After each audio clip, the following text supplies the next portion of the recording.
La honte me rongeait, non pas à cause de ce qu'ils avaient fait, mais parce que leur trahison faisait de moi une victime exposée au jugement des autres. Le soir même, alors que j'essayais de me détendre devant la télévision, une notification d'un groupe de quartier attira mon attention. Quelqu'un avait partagé une publication ambiguë insinuant que certaines familles cachent des secrets honteux. C'était clair que la nouvelle s'était répandue au-delà de mon cercle proche. Je me sentis dévastée, comme si ma douleur n'était plus la mienne, mais un sujet de débat public. Malik entra à ce moment-là et, voyant mon désarroi, il me prit dans ses bras. « Les gens parleront toujours. Laisse-les.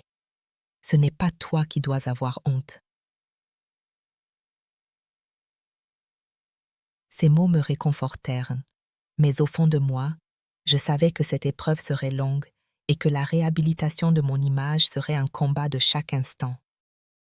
Les semaines passèrent et malgré la douleur persistante, je réalisais que je ne pouvais pas rester prisonnière de cette trahison. Malik m'encourageait chaque jour à reprendre le contrôle de ma vie.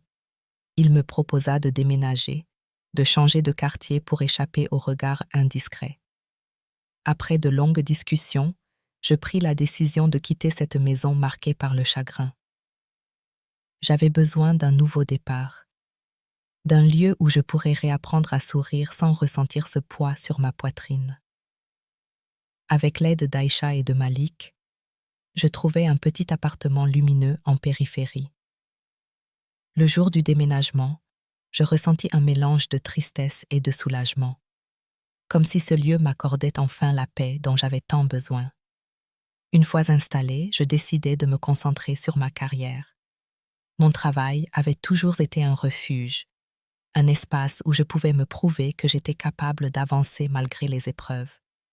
Mes collègues remarquèrent mon changement d'attitude, moins souriante, plus réservée.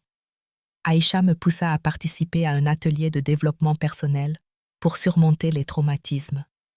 Lors de la première séance, j'eus du mal à parler, la gorge nouée par les souvenirs douloureux.